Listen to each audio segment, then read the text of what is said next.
I've never had to experience whiplash before, but I'm going to go out on a limb and say it feels a lot like the Palm Sunday liturgy. Today we began our worship in a different place with unusual energy and unfamiliar movement, the whole community procession, the rhythm of drums, the waving of palms, the shouting of Hosanna, all creating a sense of excitement and anticipation. Then, just 15 minutes later, the silence envelops us as we stand still in our pews and contemplate the last breath of Jesus as he dies upon the cross. The culmination to a story of betrayal, denial, abuse, and shouts of "Crucify." It's quite the contrast. The folks who put this service together in the 60s and 70s did so intending to create this kind of starkness right here at the beginning of Holy Week. Many a Palm Sunday sermon has been preached under the title of "From Hosanna to Crucify," the two words the congregation is given to say about Jesus just 15 minutes apart. The idea then was to try to provide a taste of the full breadth of Holy Week, all in one service, so that maybe you didn't have to come, I guess, to the services between now and next Sunday. But now there's a growing movement within parts of the Episcopal Church to think a little differently about how we observe Palm Sunday, 50 years after this liturgy was put together in this way. It was not as common in earlier centuries of the church to celebrate all of the liturgies that dramatized the events of Jesus' last week, even in cathedrals, let alone small suburban congregations like ours. Hence the desire, when our prayer book was last revised, to use Palm Sunday to accomplish the work of at least 3 Holy Week services. But in the 5 decades since, the practice of celebrating a full Holy Week has grown throughout the church. And even here at St. Paul's, we offer a service every night this week at 7:30 of some kind, and especially the great 3 days, Maundy Thursday, Good Friday, and the Easter Vigil. This enables us to separate out each moment of Jesus' last week for its own reflection: the Last Supper, the overnight vigil in the garden, the stations of the cross and Jesus' passion, and his trial and death, and then ultimately the discovery of the empty tomb. And with all the attention that we as a church now pay to these individual moments in the Holy Week cycle, it's starting to feel like Palm Sunday's remembrance of Jesus' entry into Jerusalem is getting short shrift in our rush to get to the Passion story. So all this is to say that next year, when we celebrate Palm Sunday, that celebration will not include a reading of the Passion that we just heard. We'll still gather in the parish hall and bless our palms and parade around the grounds. We'll sing the familiar Palm Sunday hymns. But we'll allow the gospel of Jesus' entry into Jerusalem to be the gospel of the day, and to allow this strange, foreboding, exciting, and conflicted moment of this grand procession from Jesus' time in Galilee into Jerusalem to be at the heart of our reflection on this day. We will still read the Passion on a Sunday next year, but we're going to do it a week earlier, on Lent 5. I'm committed to us continuing to read the Passion and to preach about it, so that the bulk of the congregation can hear the Passion, including our older children and teenagers, and reflect on it and wrestle with its challenges. But my hope is that it will serve as a signal of our turn into Holy Week in a way that creates more space to contemplate the spiritual meaning of Palm Sunday on this day. But for today, we're left with the Passion ringing in our ears, aren't we? With these rich images and hard words that make us squirm a little. My earliest memories of hearing the Passion read at church are all coded emotionally with sadness and unease. As a child, I wasn't introduced to the story of the Passion as a depiction of God's persistent compassion and love for humanity, even in the face of our ultimate rejection. That's what I believe the Passion is about now, about the incredible capacity of divine love to endure and to not turn violent in the face of violence, no matter how harsh the world is towards it. But I was introduced to the Passion as a story about guilt, mostly about our guilt. We also read the Passion as a play at my childhood congregation, and the community took the part of the crowd.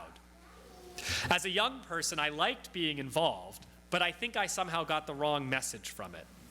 I ended up thinking that we read it that way because it was supposed to remind us that we, here and now, are the guilty ones. I'm not suggesting that we don't all occasionally abandon and turn our backs on Jesus. Surely we do. But our falling short in our lives and in our lives of faith is not the same thing as being the ones who denied knowing him, who betrayed him to the authorities, who put him on trial, and who said, "Crucify him." For me, the whole experience of hearing the Passion became about feeling culpable for Jesus' death, rather than pondering the incredible gift of what God is doing for the sake of the world and for us amidst this violent persecution. As an adult, I've become more able to reflect on the Passion dispassionately. Okay, bad pun. On the one hand, this has helped me understand the Passion in a more liberating way. Christ's suffering becomes a sign of the unbreakable nature of God's commitment to forgiveness, compassion, and love. But on the other hand, it has opened my eyes to the way that early Christians were also preoccupied in how they told the story with assigning guilt for Jesus' death. And especially in Matthew's gospel, nearly all of that guilt is heaped upon the Jewish authorities. I'm not going to give you a line-by-line exegesis of each instance. There are many. But I will offer one overall observation that is important to understand as responsible hearers of this text. Jesus' early followers understood themselves as a Jewish community within the first century, but one that was increasingly in conflict with the various Jewish authorities, especially by the turn of the first century. Tensions were high, particularly after the destruction of the temple in the year 70, which was about 10 or 15 years before Matthew's gospel was written down. All of us here know how vitriolic political rhetoric can get when factions with competing worldviews are fighting to determine the way forward.